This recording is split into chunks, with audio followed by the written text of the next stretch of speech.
Okay, so I think we're live now, so I'm going to get started. Welcome to all viewers. Hopefully you're enjoying the open day so far, and welcome to this session, which is an introduction to the Students' Union.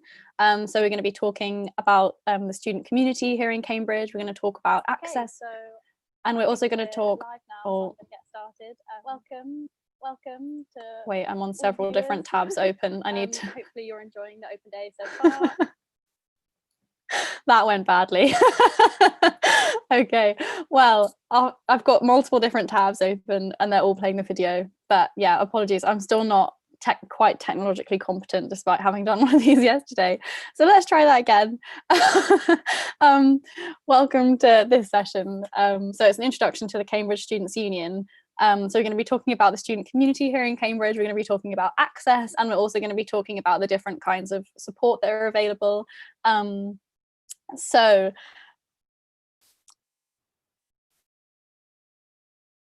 we're just before we get started, I'm just going to do a quick announcement that we're going to have a saved version of this video on YouTube.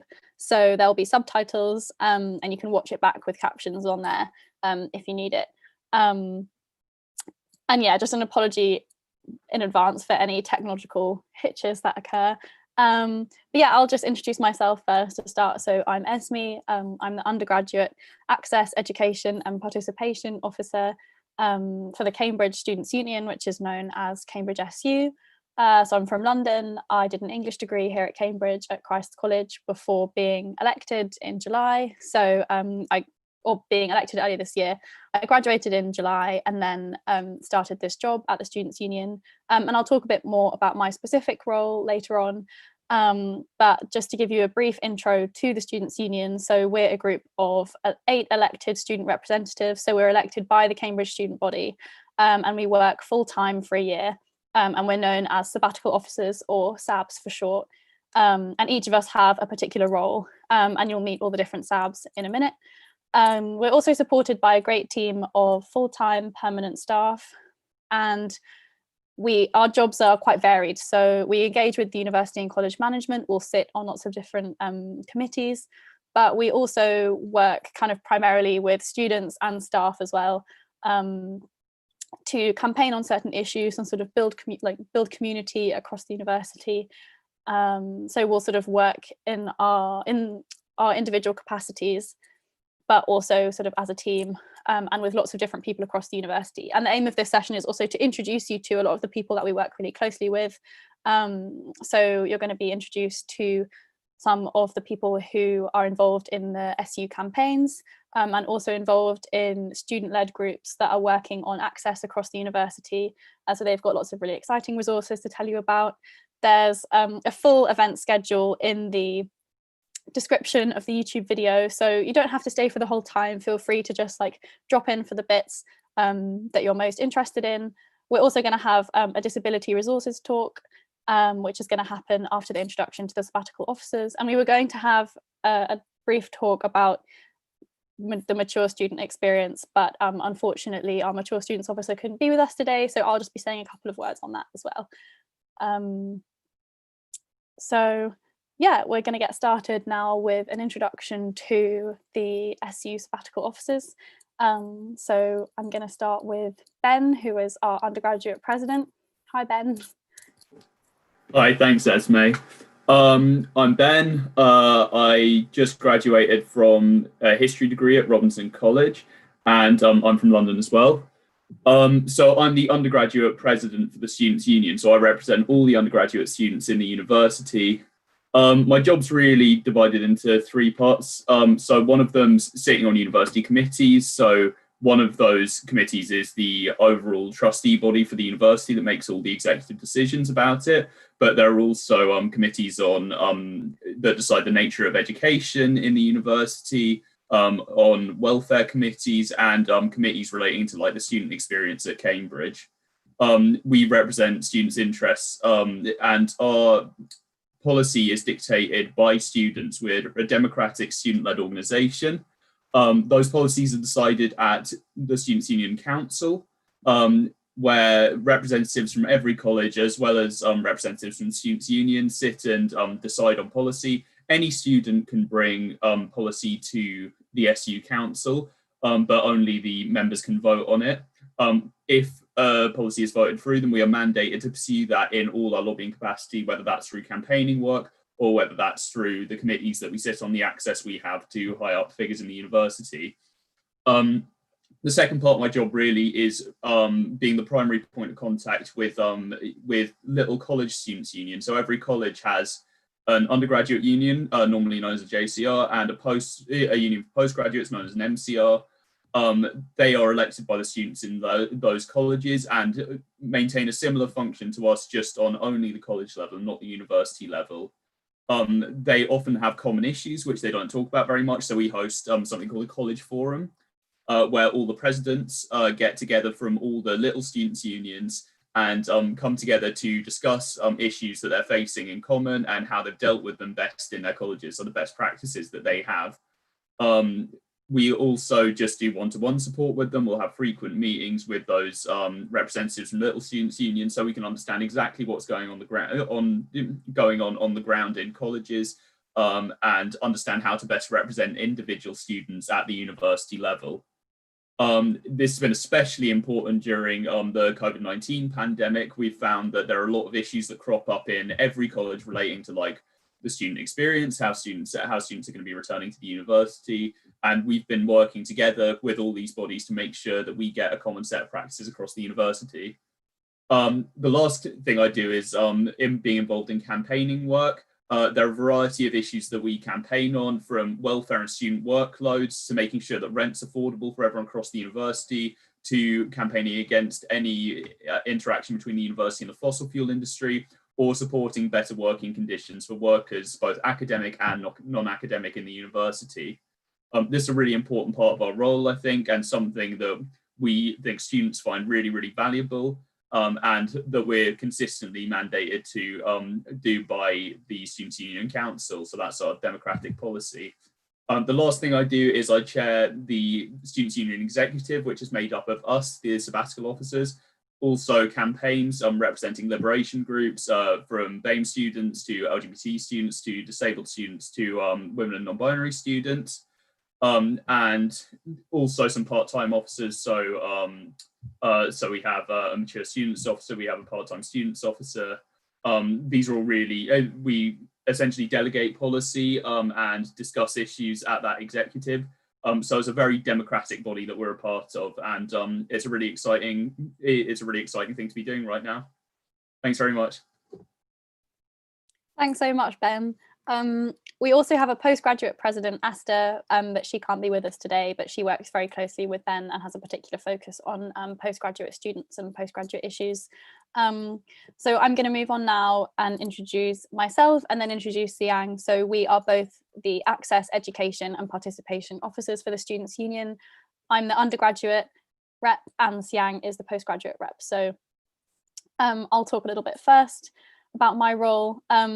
So it's a really interesting role, I think, because it has sort of three different focuses, which are quite importantly interlinked. So the first is access, to higher education, and particularly access to Cambridge University for people who are sort of less likely to apply as a result of their background. So part of my job is about sort of doing work to kind of proactively redress the kind of educational and social inequality that exists sort of in this country and across the world more broadly, and kind of do work to make sure that there is kind of like broad representation at Cambridge and to keep improving that. And the second focus is sort of education provision. So thinking about the kind of teaching and learning that students experience whilst they're here at Cambridge. And then the third focus is sort of participation, which I think of as sort of tying those two together, access and education, and referring to the accessibility of the university once you get here. So it relates to the capacity of students to participate in all areas of student life and the activities, whether non-academic or academic, that are sort of offered here. So it's a very broad role, but one that is really interesting. So, it's focused on tackling barriers to access and participation, whilst also sort of working to improve and adapt Cambridge's education provision for students. So Siyang and I both work really closely with access officers who are elected in their colleges, in the student committees in colleges that Ben mentioned, And we also work with academic representatives, who are students who are elected by their subject cohorts to be the students' voice at the sort of department and faculty level, and kind of liaise between students and the SU and faculties and departments. So yeah, there's a broad network of people across the university who we work with very closely. And another main role of my job is to take the lead on running various access schemes through the Students' Union for prospective students. So this is sort of doing open days, residentials, and other forms of outreach, and also will then support the access efforts of other student reps across the university, because access happens sort of on both a collegiate level and a university level. And one of the biggest projects that we run through the SU every year is the shadowing scheme. So this is mostly relevant for year 12 students, although there is a mature stream, which I'll talk about in a minute. And the shadowing scheme is normally residential, so it invites year 12 students who might otherwise be sort of less likely to apply to Cambridge. So it's all state school students, and they're invited here to shadow a current Cambridge student. They get given their mentor's room for a couple of days, and they're taken to all the academic contact hours and also various social events put on for them. Sadly, this isn't going to be able to take place in person this year because of the pandemic, but we are going to develop a really exciting virtual shadowing scheme, and the sign-ups are open for that now.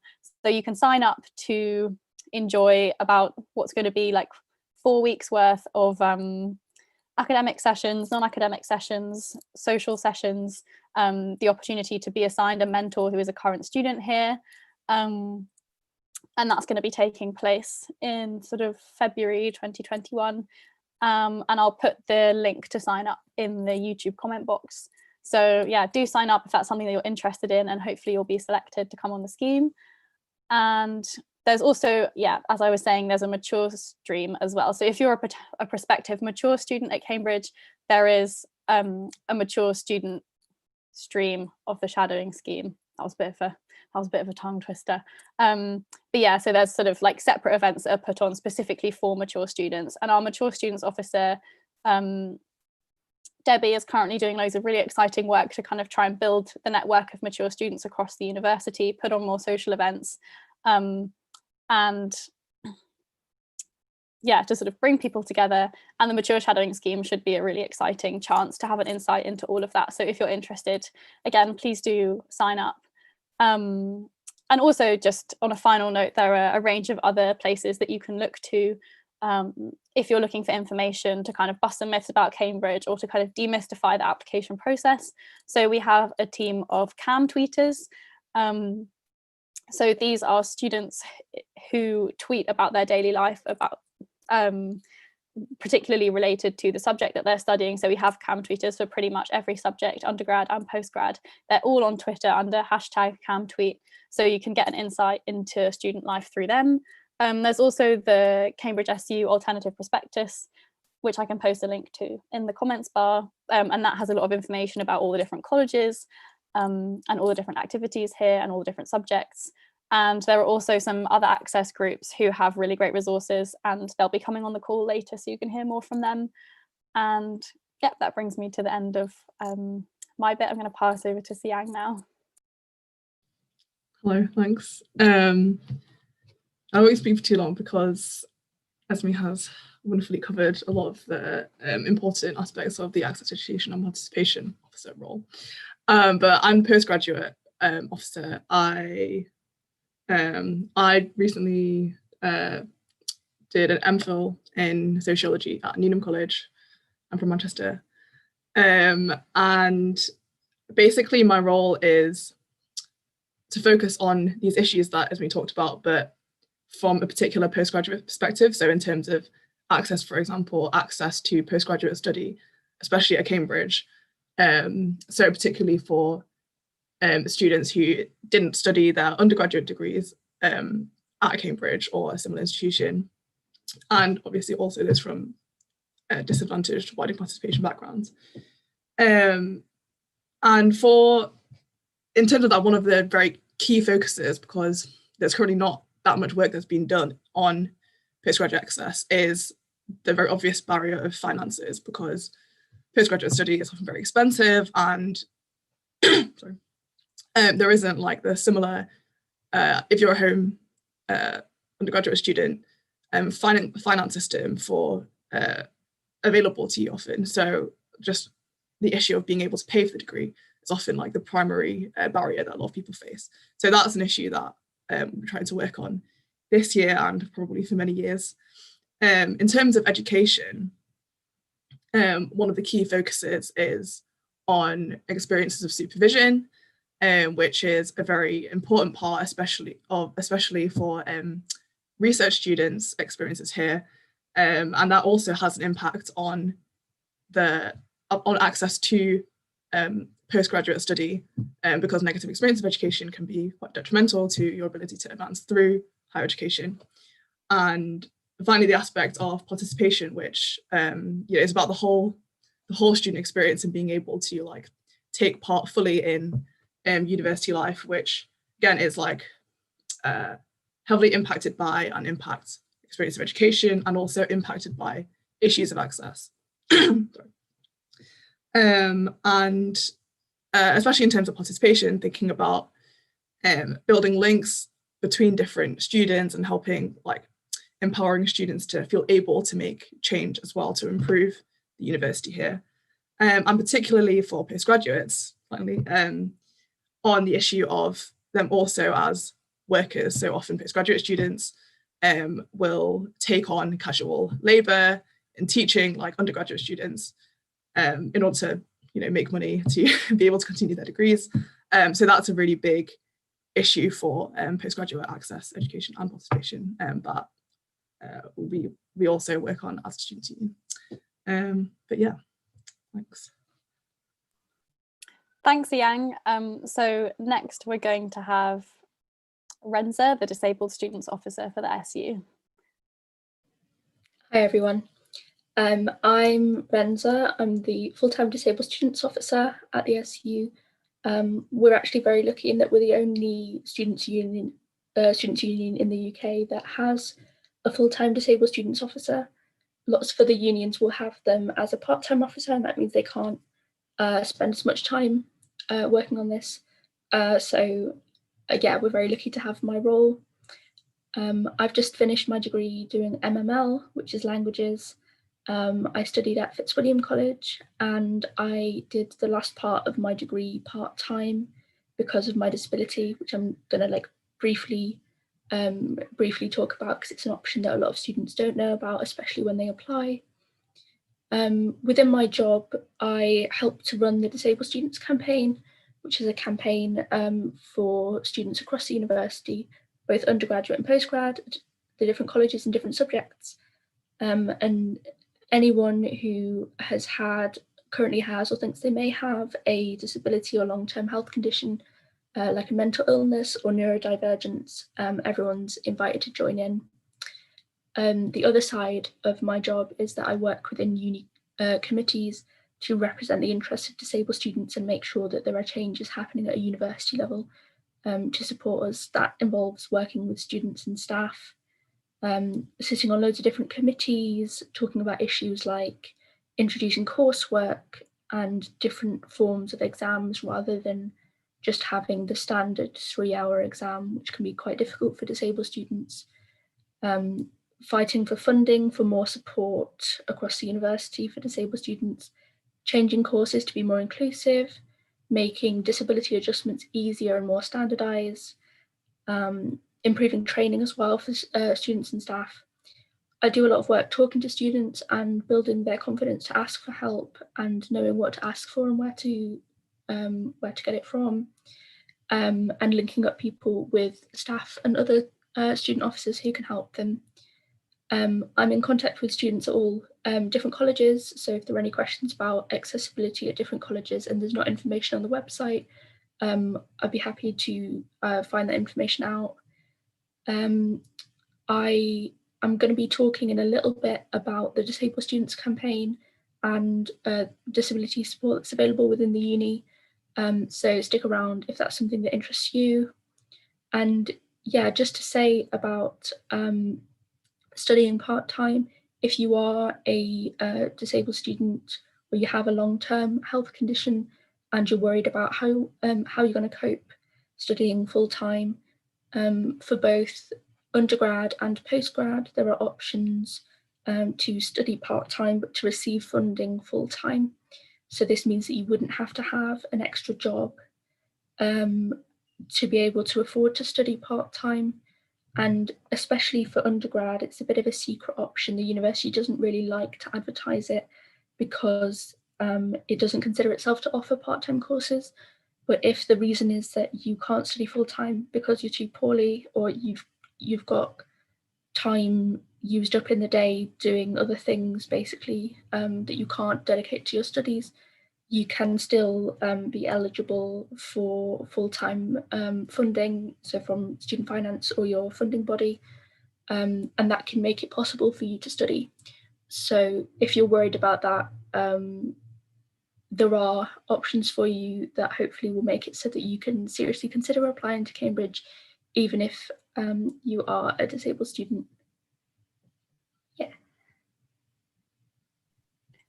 Thanks so much, Rensa. And worth mentioning that Rensa is going to be doing a talk on disability resources after the introduction to SABs. And also worth mentioning, which I should have said before, is that if you do have any questions at any point, please put them in the chat bar on the YouTube video, and we'll have time after all the SABs have introduced themselves to address some of your questions. I've seen that there's already been one, which is great, and we'll get to that in a bit, so thank you. So next we're going to have Howard, the BME Officer, introduce himself. Thanks, Howard.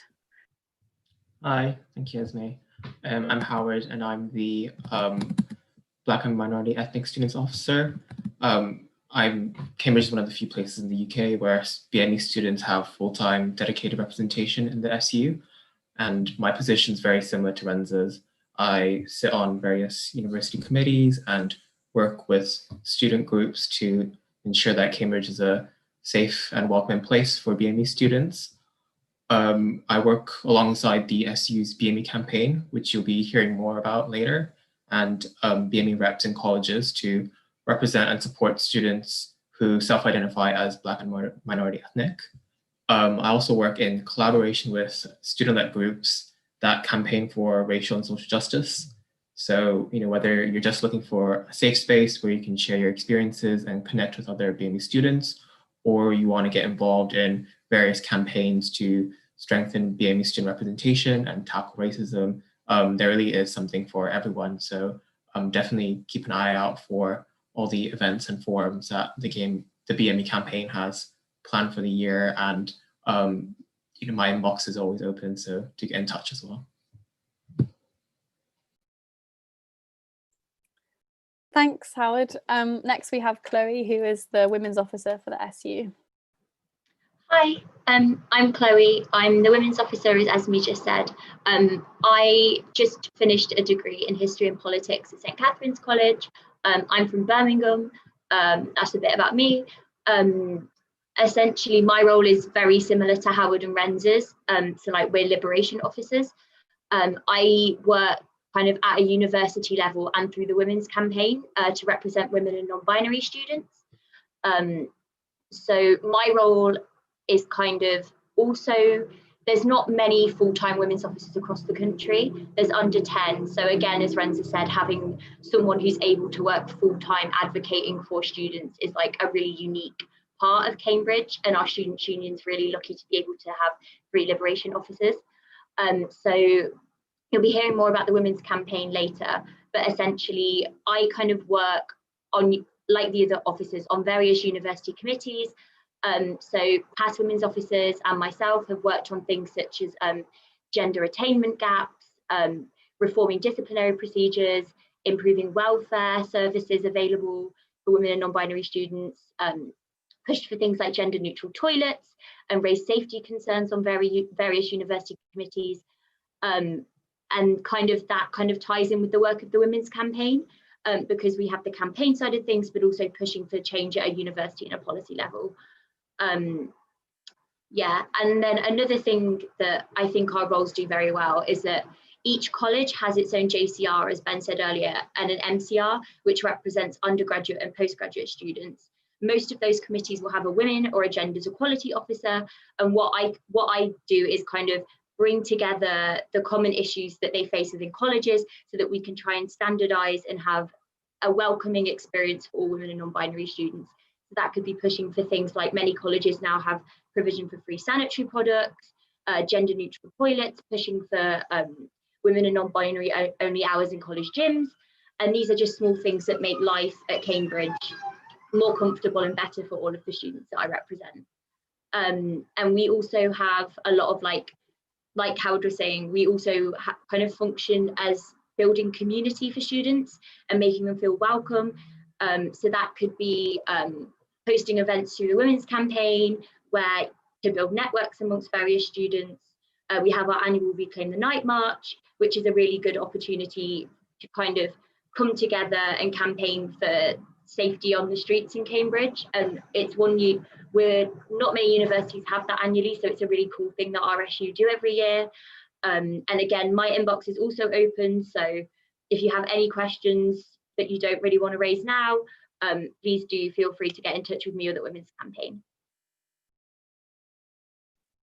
Thanks so much, Chloe. So that brings us to the end of all the SAB's introductions. So we have a little bit of time to go through some questions before we have the disability resources talk from Rensa.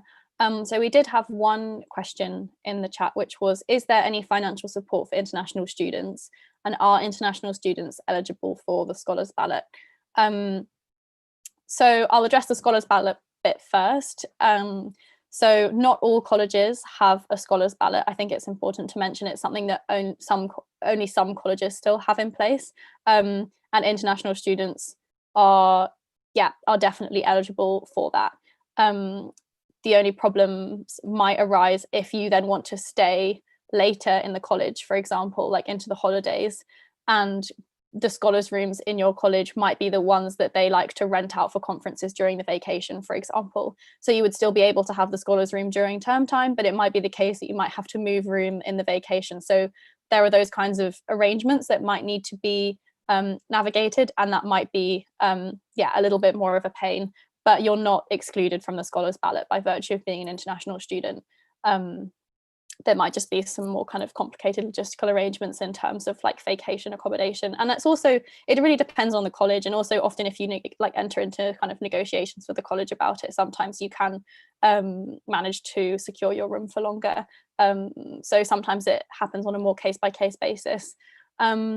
In terms of like financial support, there's a page on the university website that I can post a link to that outlines the different support that is available. I think support from the university for international students is generally like quite limited, but there are some college sources of support which you can find out about by like contacting admissions officers, and there are also some scholarships available, but there aren't that many of them.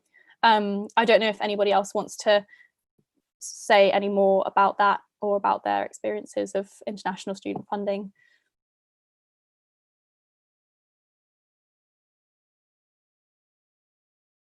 No? Okay. Great. Well, I can post the link to the relevant page on the university website in the chat box, so you can have a look on there, and that can have some more like specific information. So yeah, I think otherwise, I'm not sure there are any other questions. Did any SABs have any final remarks? Otherwise, we'll move on to Rensa's presentation. I think we're good. Okay, let's move on to the disability resource talk. So I will say goodbye to the sabbatical officers. Thanks so much for coming. See you later. And I'll hand over to Rensa. Thank you. Can you let me share my screen, please? Yes. And I'll get up a presentation. Cool. Hang on a minute, minor technical difficulties. No, there we go. It's all right. You should be able to share now. Thank you. And would you be able to post the link to the presentation? It's in the planning doc. I can do that. Thank you very much. Okay. There we go.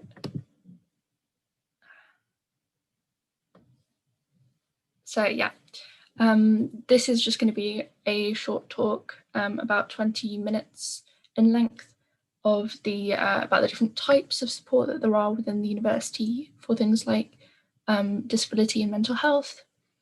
As the Disabled Students Officer, I give training on this kind of thing, so I have lots more information about this. This is just a kind of simplified version that might be useful for you when you're deciding if you want to apply to Cambridge.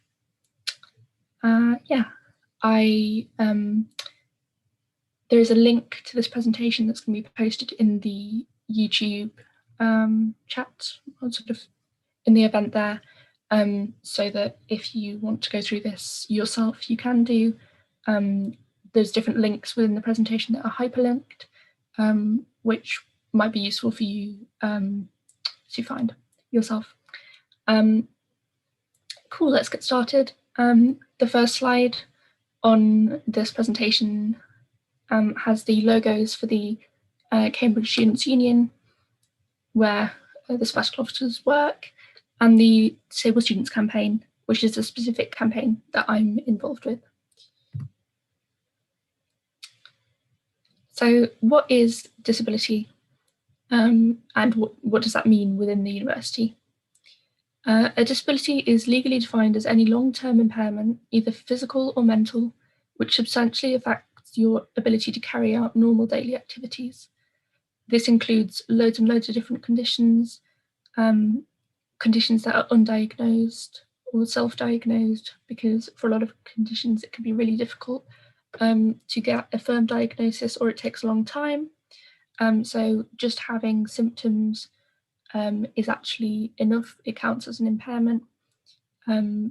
Long term means that it's expected to last for a year or more, or already has done, or is lifelong. And these can be invisible conditions. Those still count. You don't need to describe yourself as disabled to still count. So some people might prefer the terms chronically ill or neurodivergent, and that's absolutely fine as well. Legally, you still have the exact same protections as anybody else. On the right-hand side, we've got a list of different example conditions that count. It's not at all an exhaustive list, but we've got things like learning difficulties and neurodivergences like ADHD, autistic spectrum disorder, dyspraxia, dyslexia. We've got mental health conditions like depression, anxiety, PTSD, physical conditions like lupus, IBS, diabetes, epilepsy, and things that aren't a firm diagnosis, so chronic pain and chronic fatigue. Those are symptoms rather than a diagnosis, but these are all things that if you would like support or adjustments because of these conditions, that can absolutely be arranged, and is actually something that legally the university and the colleges have to put in place for you. This slide gives some examples of things that are that you have a right to under the Equality Act, which is a bit of legislation that basically says that it's unlawful to discriminate against disabled people, and that if something is harder to access or harder to use because of an impairment, the university has to have thought about that in advance and made provisions for you to access it in a different way.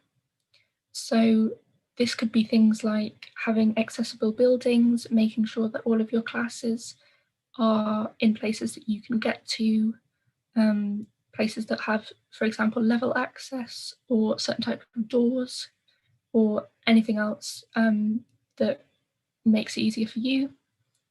Having notes for your classes given in advance so you can read them first and you don't have to be reading and listening at the same time. Ability to record lectures. This is something that we've been working on as a campaign for several years, and actually because of the pandemic it's now happened anyway, because all students are going to be having lectures virtually. So that was sort of a lucky win for us in what are quite dire circumstances. You can also get exam adjustments such as extra time, being able to type your exam rather than handwrite it, having rest breaks, or having a scribe which is somebody writing out the exam answers for you based on what you say. You can get deadline extensions and also different types of accommodation. So if you have a condition that means it's going to be useful for you to have your own ensuite rather than sharing a bathroom, then that can absolutely be provided, and it's unlawful for you to be charged more than the standard room rate, so they can't charge you extra because you need an ensuite, even if the ensuite rooms are more expensive. Yeah, exactly, and that's enshrined within the Equality Act, so that is a legal duty. When you do get here, you can get something called a student support document. They are not obligatory, but they are useful because they're written by the Disability Resource Centre, which is a part of the university that deals with disability and disability adjustments.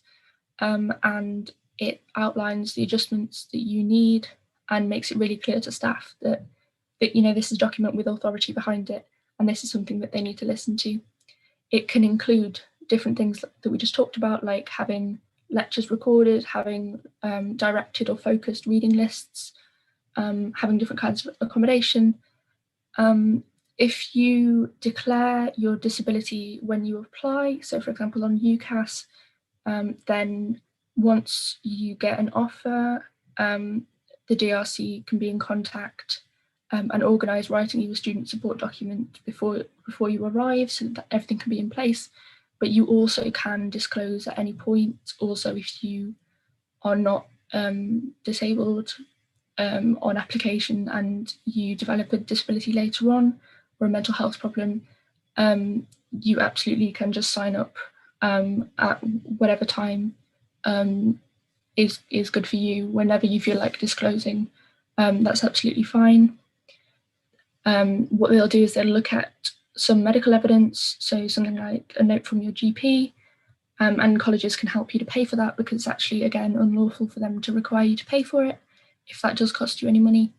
And we have on the Disabled Students Campaign website, which you can find if you Google Cambridge SU Disabled Students Campaign, we have email templates that students can use when contacting different members of staff and the DRC, just to make it really easy to ask for things without feeling like you're stressing other people out or that you're asking for too much.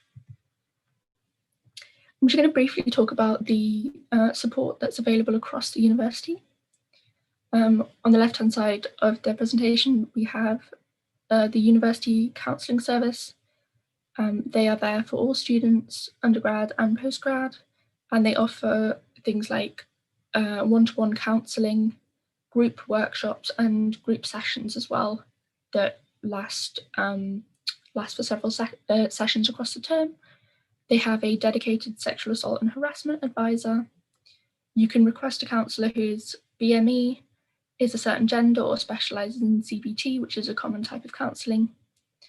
And you can also see a mental health advisor, which is there for more severe issues than the short-term counselling.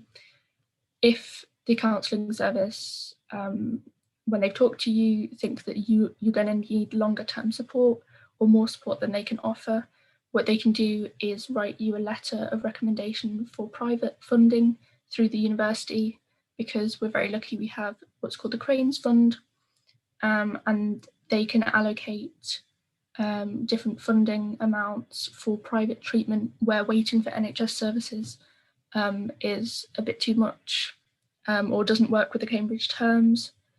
So often you can get about £1,500 worth of therapy, private therapy allocated to you, which is, yeah, a really great resource. So if you have complex needs, there is a way to have those addressed. We're not just going to ignore those needs and pretend like they're not there.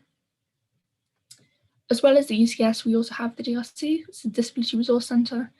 When you register with them, you're allocated an advisor who will write your SSD, your student support document, and will also help you with any concerns that you have and who you can meet with.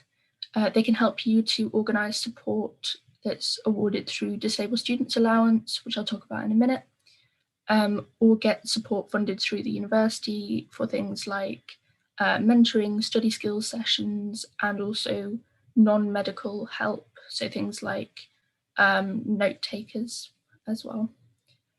On their website, they have loads of different resources, things like census access, which is there for converting different documents into different formats like text, audio, and braille.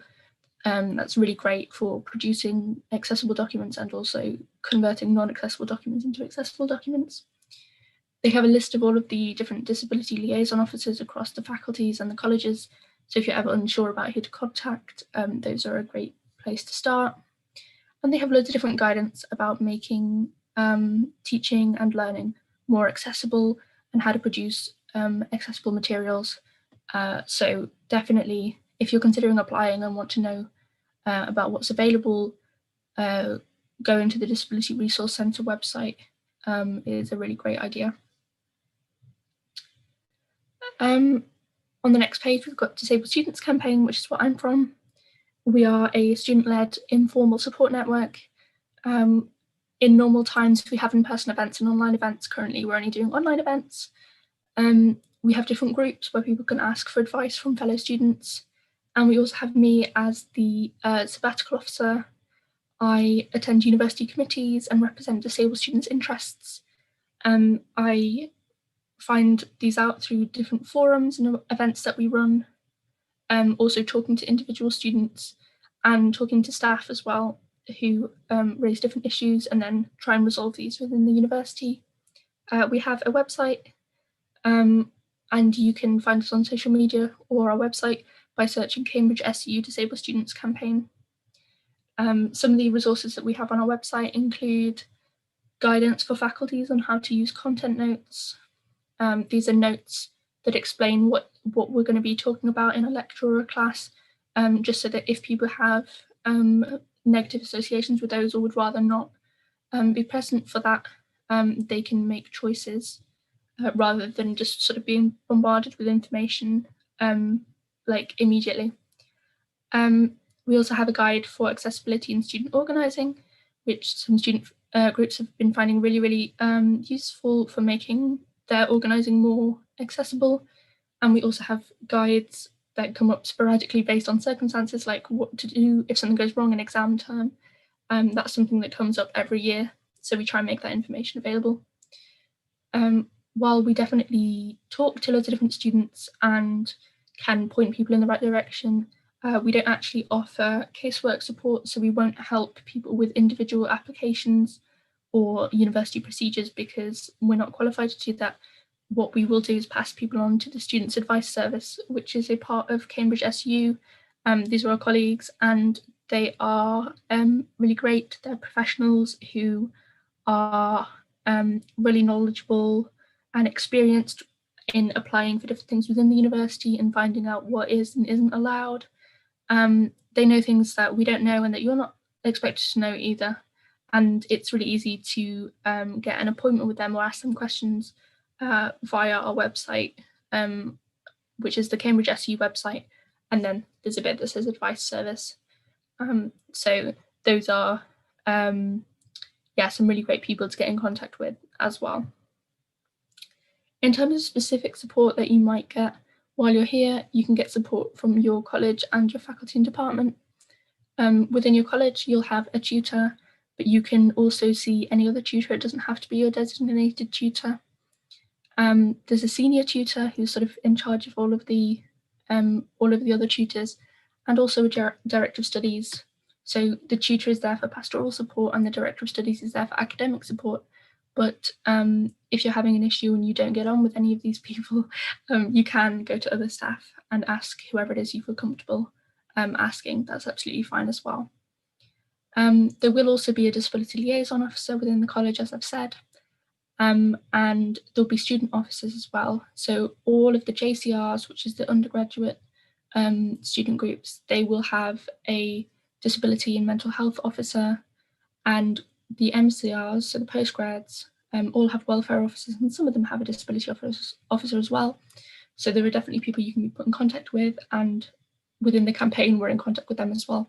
So yeah, very good at linking up people there. There's also college nurses, college counsellors in many cases, and accommodation officers who can be really helpful. Within the faculty and department, again, there are disability liaison officers.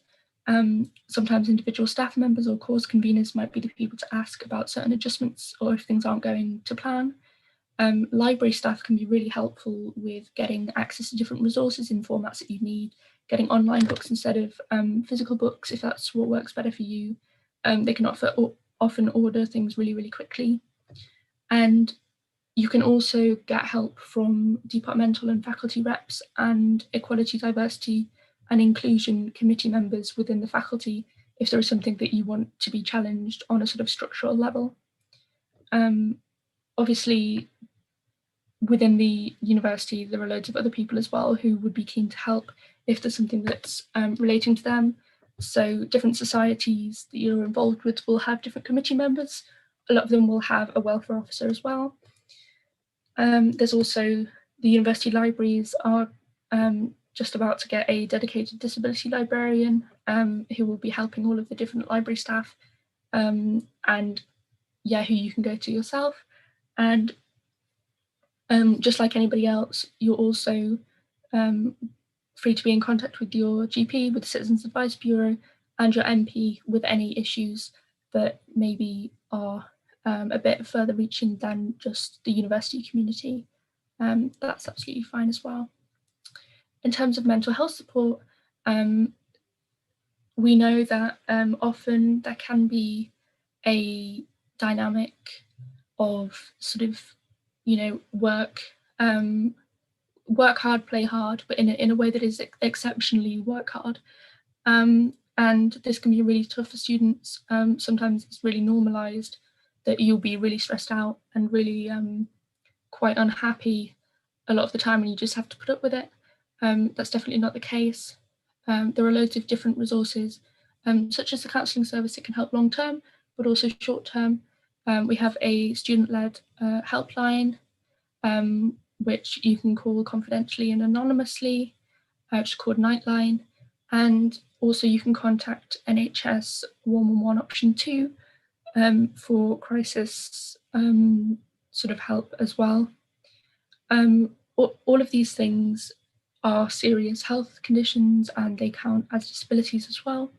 So don't think that because you only have this or that.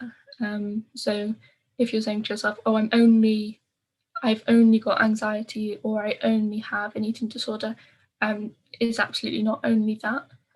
Those are serious conditions and you are definitely entitled to help and support, and you should feel able to get those if that's what you need, because they are legitimate conditions and it's not something to just be brushed under the carpet. In terms of what tangible help you can get with relation to education, the tutorial office within your college can help you to organise exam adjustments. So this could be things like sitting exams in college instead of in an exam hall, having extra time, rest breaks, typing your exams instead of handwriting them, and having different things like coloured paper, food and medicine with like in your exam breaks or during the exam, and having different conditions for the room you're sat in, like different seating and different lighting. But actually, because of the Equality Act, anything that's reasonable can be asked for. So if it's something that helps to reduce the disadvantage to you because of the format of the exam, then that's something that is completely reasonable to ask for.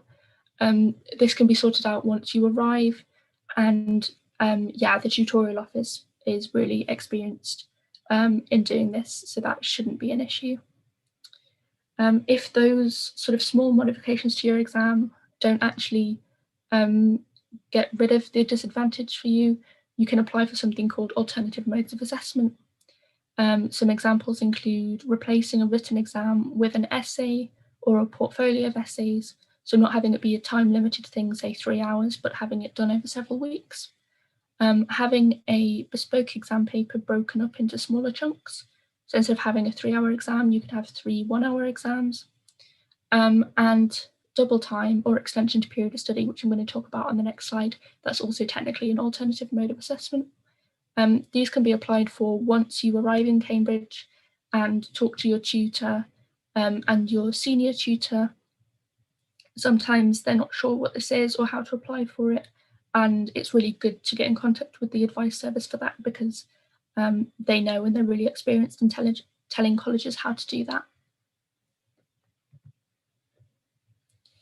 On this slide, we've got 2 things that are often appropriate for disabled students. On the left-hand side, we've got intermission, which is taking time out from your studies. For undergraduates, it's usually a year. From postgrads, it can be anywhere from 1 month. And it's to recover from either an illness, so a mental health condition, or to take time out for some other compelling personal reason, so like a bereavement. It's quite common, so different tutors will all be aware of this, and they'll know how to do it. We have a guide on our website about how it is and how to do it, what it is and how to do it, sorry, and also a Facebook group for people who are considering intermitting or who are going through it themselves, to talk to different students so they're not isolated. Often disabled students are offered intermission because people assume that whatever their disability is will get better if they just take time out from university. For a lot of conditions, actually, that's not the case. And you have a condition for a long period of time, and it's not going to be fixed by just stopping studying for a year. And actually, that might take you away from your support networks and treatment that you might get in Cambridge. We're very lucky to have a very big university hospital with loads of different clinics and facilities there. So for a lot of people, taking time out and going back to a different part of the country or the globe is not actually useful. This is why on the right-hand side of the screen, we have double time, which is studying part-time for health reasons. So because your health reduces the amount of time that you can spend working each day or the productivity of that time. So you find it really hard to concentrate or something like that. This is available for both undergrads and postgrads, but it's really not well known at all. There is a part-time option for postgrads where you get reduced funding because it's presumed that you are working a job at the same time, and that's quite well known about, but actually you can also get full-time funding for studying part-time through this, which is referred to as double time. You, as well for undergraduates, you're eligible for the same funding as people who are studying full-time. So that can be organised through student finance or through your funding provider. Because it's not very well known about, you can talk to your tutor about it, who will be the one applying for you, but you can definitely get help from us at the Disabled Students Campaign or from the Students Advice Service, because it's quite likely that your tutor won't know about it, unfortunately.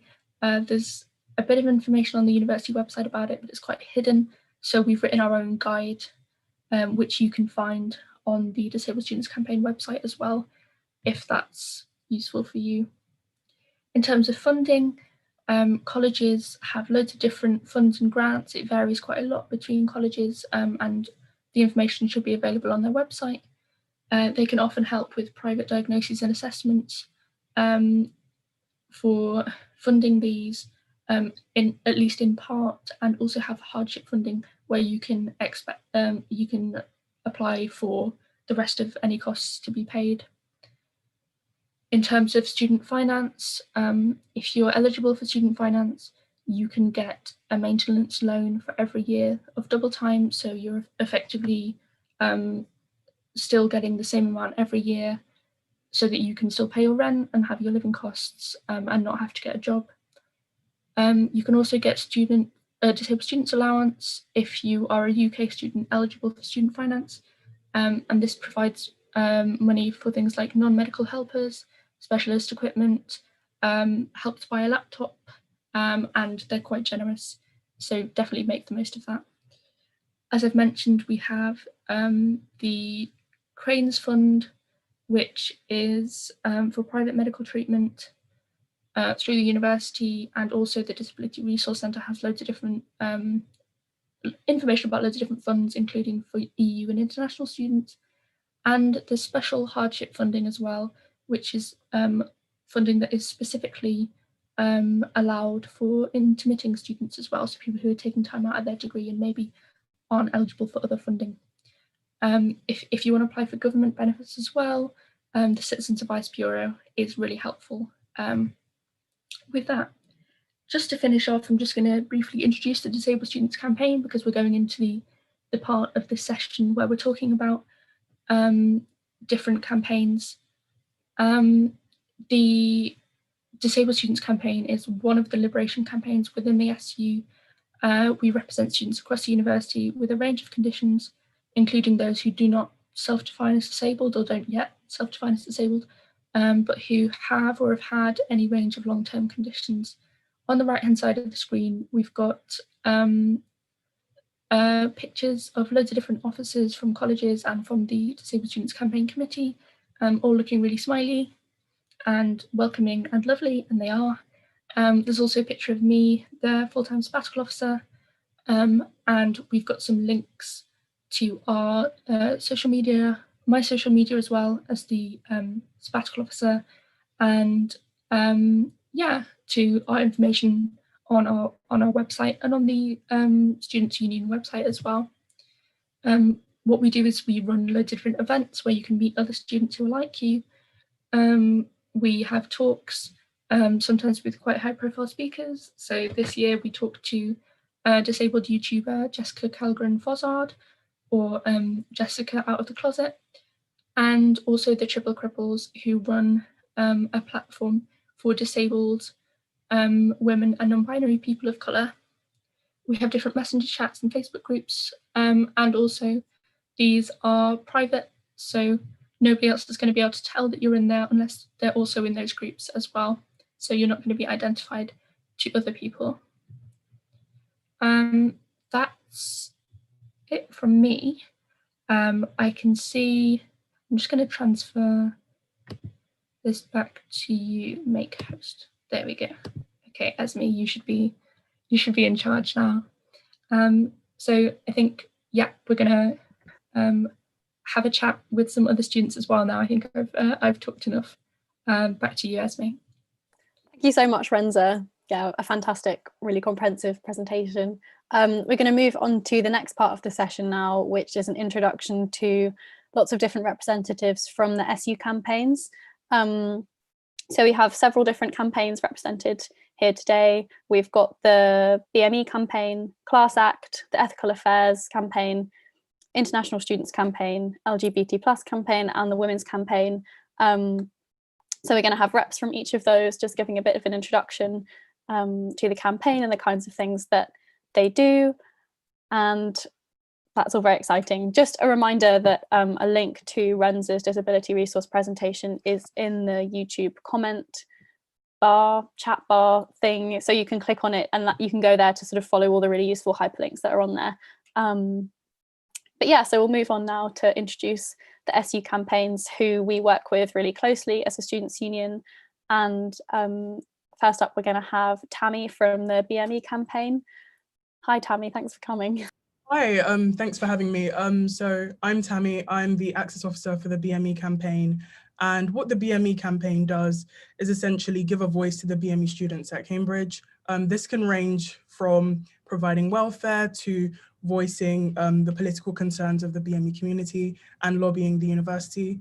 This can also range to like holding forums on different things that affect the BME community. So most recently with the Black Lives Matter movement, we organized like a check-in session with current students. So that's just a general overview of what we do. I don't want to talk too much because we have quite a few people to get through, so yeah.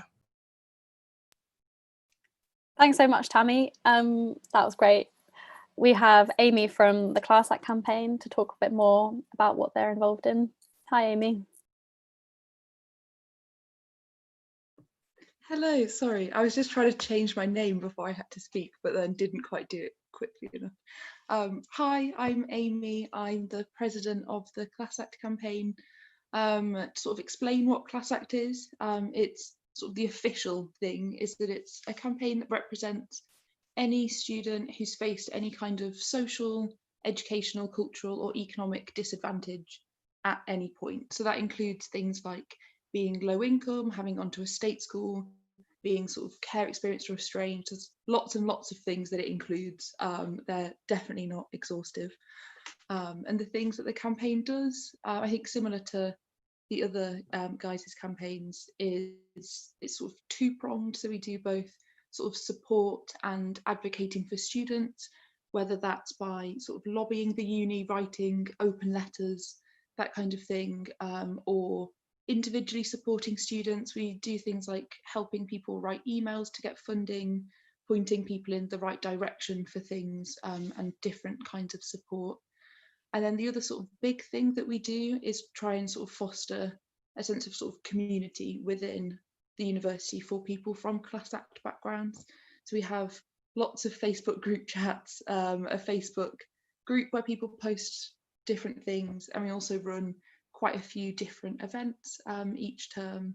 We have lots of different people on our committee. We have intersectional officers for sort of, I guess, all of the other campaigns essentially. So we have a women's and marginalised genders officer, we have LGBT plus, BME officers, I've definitely missed some disabled students officer, sort of anything you can think of, we probably have some sort of representation for, and some kind of event for each term. We also do other kinds of events like careers panels. We've had a few of those recently, sort of giving advice for entering into different kinds of careers when you're from, I guess, sort of non-traditional or disadvantaged backgrounds. We also have sort of more chill events. We had, I mean, even over lockdown, we were having sort of socially distanced picnics, that kind of thing. So Class Act is really just sort of a welcoming, friendly space for anyone who feels like they belong in it, I suppose. I hope that's sort of a good enough little overview. Check out our Facebook page. It's probably the best way to find out more if you're interested. It's just Cambridge SU Class Act campaign, and you can see some of the different things we've had going on. Thanks so much, Amy. Yeah, that was perfect. Worth tacking onto that as well, that all the SU campaigns are really active and present on social media. So you can find them on Facebook, Twitter, Instagram a lot of the time. And that's a really great way to keep up to date with what they're doing, find out more information, and even get in contact if you feel like you need to or would like to. And yeah, lots of really interesting projects going on that you can find out through that. Yeah, great. So next we have Daisy from the Ethical Affairs campaign. Hi, so yeah, I'm Daisy and I'm one of the co-chairs of the Ethical Affairs campaign, which is sort of different to the other campaigns in that we don't represent any group of students, but instead we campaign on environmental and social justice issues across the whole of the university. And we kind of see it as it's our job to hold the university to account for its role in the wider world, etc. So probably the biggest thing that we deal with is environmental justice and climate campaigning. So this has loads of different levels. We work on things like sustainability in individual colleges with their green officers, and we also do bigger scale things. Like our current main focus is divestment, which is essentially trying to get the uni to take away all its investments in the fossil fuel industry. And that's been a really long running campaign and is where most of our energy is at the moment. But yeah, as well as environmental justice, we also do a lot of social justice campaigning. So fighting for a living wage for all of the workers, especially in light of the coronavirus measures, etc., that have come in, making sure that all staff in the university feel protected, and really making sure that the students can show solidarity with and support people who are working in Cambridge and also beyond that as well, like outside of our little student bubble. We do other things like trying to get the uni to stop investing in the arms industry, and like local community support, etc. So lots of things that happen, to be honest. But yeah, we also do lots of skill shares, and next term we have different workshops planned all about climate justice and like intersectionality, because we really believe that no issue about climate justice can be addressed without also looking at racial justice and gender justice, etc. So there's a lot of overlap with other campaigns. But yeah, like you can check out our Facebook, etc. for everything we're doing. But yeah. Thanks so much, Daisy. That's great. Next up, we have John from the LGBT+ campaign. Thank you. Hi, I'm John, the president of the LGBT+ campaign, he, him. So we're the Cambridge SU campaign that works towards the inclusion and access across the university for LGBT+ students. That means anyone and everyone who identifies as LGBT+ is a member of the campaign, and we do try to work to represent you. The way we kind of campaign is most colleges on JCRs and MCRs have LGBT+ reps who we help support and give resources to campaign for issues on a college level, like gender neutral toilets, gender neutral dress codes, gender expression funds. And then we work to campaign on a university level for faculties and just general university buildings. So yeah, we do a few things on we have on the more like welfare side, we have things like the LGBT+ families, we have welfare drop-in sessions, we signpost resources and things like that. And we have lots of stuff on our website that you can access at any time, and you can always contact us if you need any welfare support. On the Ent side, we usually have just Ents running throughout the year, like coffee meets and bar things, very chill. Obviously, we're different this year, but things like that. We also have events for specific subsections of our community. We have weekly ACE-ARO meetups. We also have weekly trans and non-binary meetups that are very popular and have a great community. We also have our annual Rainbow Ball, which is a big event at the end of the year for LGBT+ students. And finally, also we have our zine, which has an issue every term called Get Real, which you can find more about on the website and see past issues. There's some really great stuff in there that our students put in. On the more campaigning side for politics, we do a lot of work just liaising with lots of parts of the university to try and make the space more inclusive. One of our campaigns is the sub-campaigns is Why Gender Neutral, working to making the university more gender neutral and better for trans and non-binary students. A lot of things regarding gender neutral toilets, their dress codes has been a big issue. We're also trying to get resources for gender expression funds for trans and non-binary students to access. If you are a trans and non-binary student, our trans and non-binary reps are great. You have our contacts on the website. There's also the Trans Students of Cambridge page. If you have any questions, they will be able to answer them. I should also mention Fuse, who are an intersectional group between BME students and LGBT+. They do some really great campaigning and events. I won't speak for them too much, but they're all on social media. If you identify into that section, get in contact with them, they're great. So yeah, please follow us on social medias. You can also email us if you have any questions to any of our specific reps. Yeah. Thanks, John. Our next rep is Jasmine, who is the president of the International Students Campaign. Thanks, Esme. Hi, everyone. My name is Jasmine, and I'm from the International Students Campaign, or ISC for short. So, international students are a huge part of Cambridge because we comprise about 25% of the entire population from over 100 countries. And we accept anyone in the campaign who self-identifies as international. That means that you come from outside the UK. So, we have this campaign because we believe that international students are particularly vulnerable because they are vulnerable to issues like accommodation because they don't have anywhere to go if the university kicks them out. And they're also vulnerable to issues like visas, storage, and having equitable treatment to domestic students as well. And that's why we have this campaign. So we have three main things that we do. First, we do access campaigns. Secondly, we do one-off events. And thirdly, we also do initiatives throughout the entire year.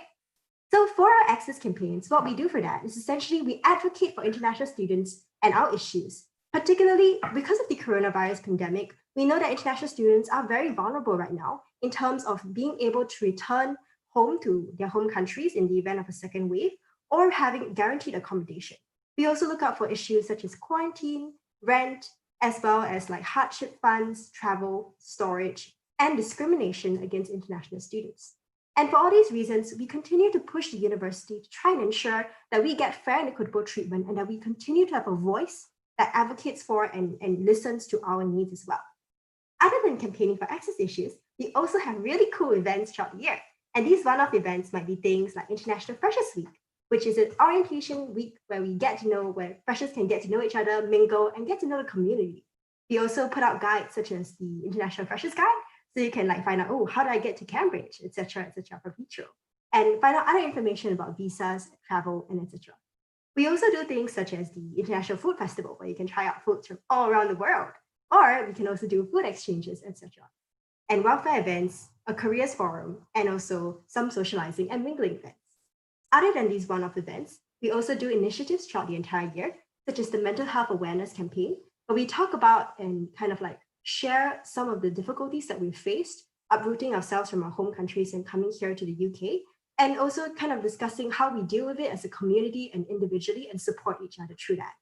Other than the mental health campaign, we also do the language exchange forum, where you can try and find a buddy who speaks perhaps a language that you're interested to learn, and you can get to know and immerse in their culture, chat with them a bit, and just get to know different people. Other than the language forum, we also do international families, where you get to pair up with an international student can pair up and get parents or two senior students who will guide you and help ease you into the integration into the Cambridge community. Yeah, so those are our initiatives, and we really hope to support international students so that you have a fantastic time here in Cambridge. If you want to find out more about what we do, you can follow us on Facebook at International Students Campaign, or you can check out Instagram at I_SC_2020. Thank you. Thanks so much, Jasmine. So there's also the Women's Campaign. We don't have a rep from the Women's Campaign with us today, but you can find a speech from a Women's Campaign rep in the video of yesterday's live event where we did have someone, and they're also headed up by the SU Women's Officer, Chloe, who spoke earlier in our introduction section to the SABs. So yeah, I guess it's worth reiterating that the Students' Union works really closely with the campaigns, but also that the campaigns work together as well. People don't necessarily fit into or campaign just for one of the campaigns. There's a lot of interconnection and solidarity between a lot of the campaigns. And I did put aside some time for questions if we had any live viewers who had any questions, and we don't currently have any, but a question that I put to the campaign reps yesterday was whether you wanted to share a bit about your own experience of the campaign, how you ended up getting involved in the campaign, and how it impacted or improved your student experience at Cambridge. If you want to provide any personal anecdotes about why it's been important to you. No worries if not, but if there are any volunteers, it would be great to hear.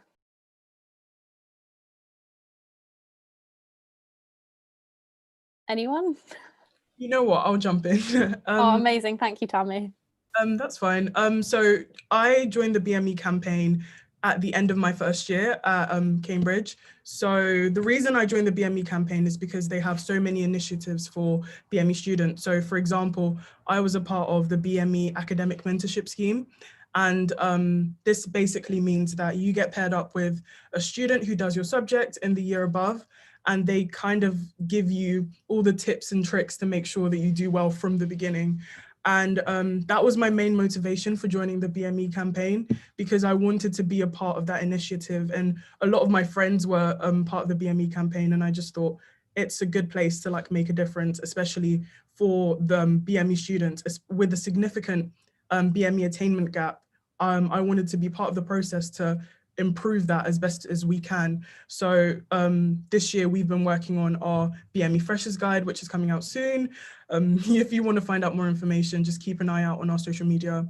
And also things like the BME Academic Mentorship Scheme, which obviously this year is going to be virtual, and other things like we have a big sibling scheme. Just the overall atmosphere in the BME campaign is that everyone wants to create this really close-knit community where anyone can come and just voice their, whether it be opinions, frustrations, anything.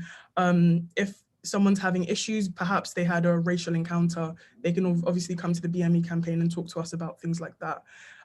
So that's my reasoning for kind of joining the BME campaign. And honestly, I've loved it. We have a great community within our committee, and everyone is a little expert in their field, and we all bounce ideas off of each other. And yeah, it's a great place to be. So honestly, I recommend, if you're a BME student and you're coming into Cambridge with like concerns, shoot us a message. We'll be happy to like respond to that. Thanks so much, Tammy. Yeah, that's really valuable. I think the campaigns are genuinely such amazing sources of support for all sorts of different types of students, and are really amazing spaces. Was there anybody else who wanted to share a bit about their own personal experience of the campaign that they're involved in? Amy? Yes, sorry, I didn't want to jump in case I interrupted anybody. But yeah, I was really glad when I sort of came across Class Act. It wasn't actually until I think the end of my first year, I just hadn't really looked for it. And whilst I think it's great to be at university and meet people from sort of all different kinds of backgrounds and sort of make friends with people from sort of backgrounds you never really thought you could get on with in a way. Sometimes it can be a little bit tiring to have to sort of think about those things and maybe worry about you can't mention bits of your life because people won't understand.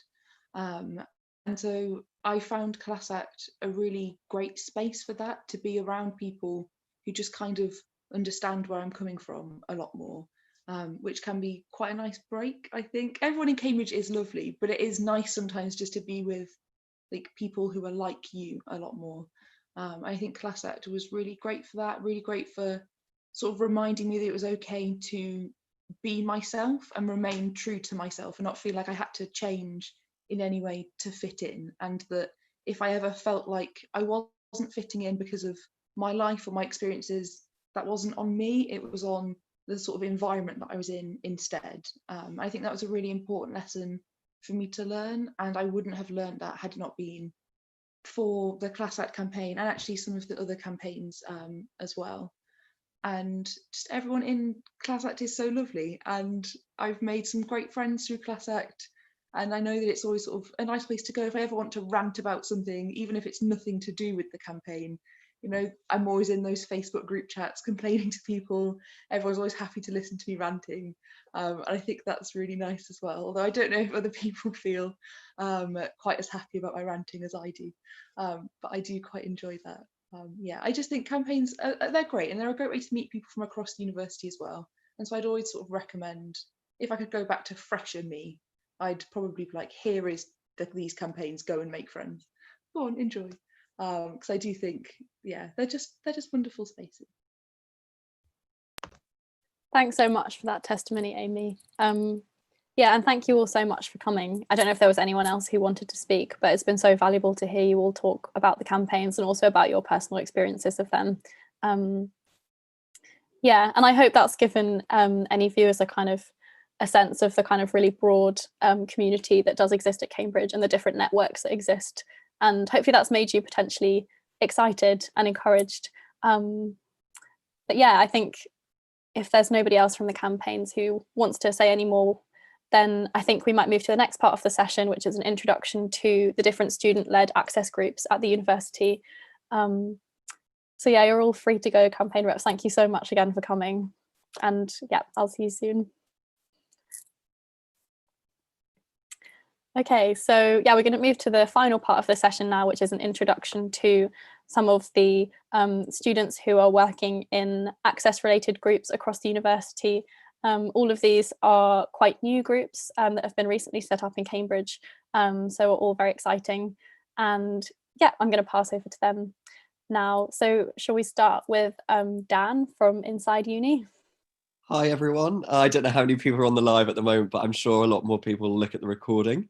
So I'm Dan, and as Esme's already nicely said, I work for Inside Uni, and the main part of the work we do is trying to get as much information out to applicants as possible online. and we use our website, insideuni.org. Feel free to go and have a look through the session. If you've got any questions, I'm sure Esme will let me know.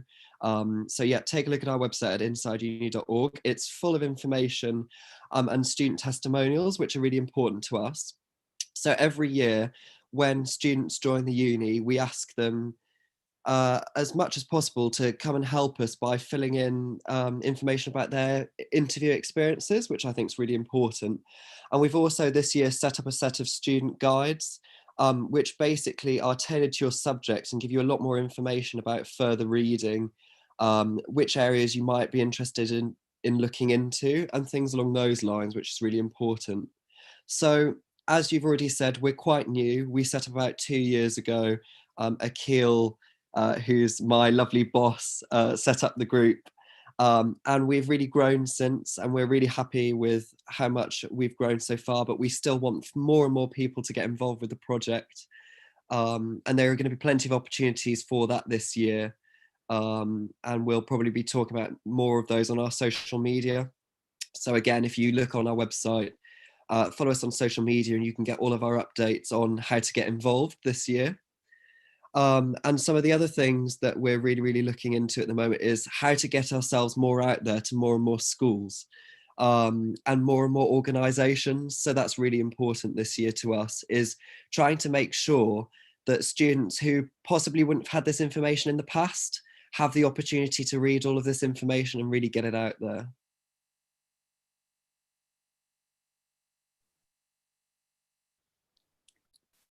Great, thanks, Dan. Yeah, I mean, I was involved a bit in Inside Uni when I was an undergraduate. I did some editing for them, and I just couldn't believe the sheer volume of students who had submitted testimonials about their interview experience. I think it's the most incredible project that has managed to kind of like mobilize so many people, get so much data, and it has developed into a really incredible online resource. Absolutely, yeah. And it keeps growing. We've had 2,000 testimonials so far, which is incredible. And they range from all of the different colleges, from people who have had a gap year beforehand to people that haven't. You know, it's a full range. So you can find someone on the website now that is probably a lot like you. And I think that really helps students to be able to understand that there's someone like them already at the uni and out there. I know it would have been amazing for me had I had that resource in place, coming from a rural area where hardly anyone comes to Cambridge. You know, just having that would have really helped. So thank you, yeah. Yeah, well, it's great to hear more about it. And I've posted a link to Inside Uni in the YouTube chat bar thing as well, if people want to follow that up. Yeah, I think next we'll move to Tyra, who's representing AIM. AB organisation. We just launched in July and very late July, so we are very new. We were founded by a lovely girl at CATS, St Catherine's College, called Shay. And the vision behind this is what the acronym stands for. AIM is not the word, it's actually an acronym for Access, Inspire, Mobilise. And that's our whole thing. We want to provide access to Cambridge for BME students, inspire them to apply, and mobilise current BME students and prospective BME students to take up the space that they deserve at the uni. So we try and do this by demystifying the application process, debunking all those myths that are circulating constantly about applying to Cambridge, show that you can operate within Cambridge, which is perceived to be a very white space as a BME student, find your safe spaces and also live comfortably, find all your hair products, find all the seasoning for your food. But even in a more practical sense, when it comes to the academics, you can decolonize your own curriculum. And there are formal spaces where you can decolonize your curriculum as well.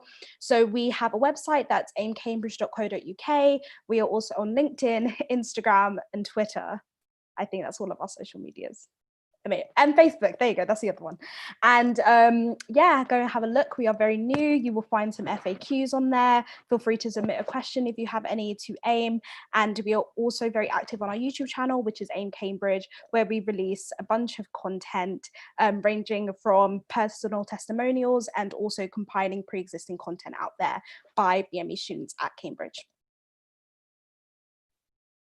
Thank you so much, Tyra. Yeah, such an exciting project and really new, but all the social media is like taking off already and definitely worth checking out.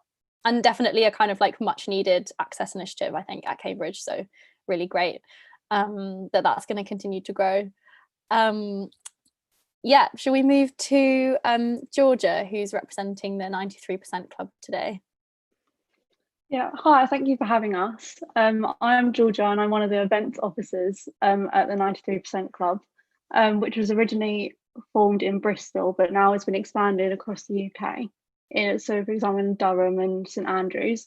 And our primary goal is very much focused on social mobility and providing the support to state educated students that will come to Cambridge and that are currently at Cambridge.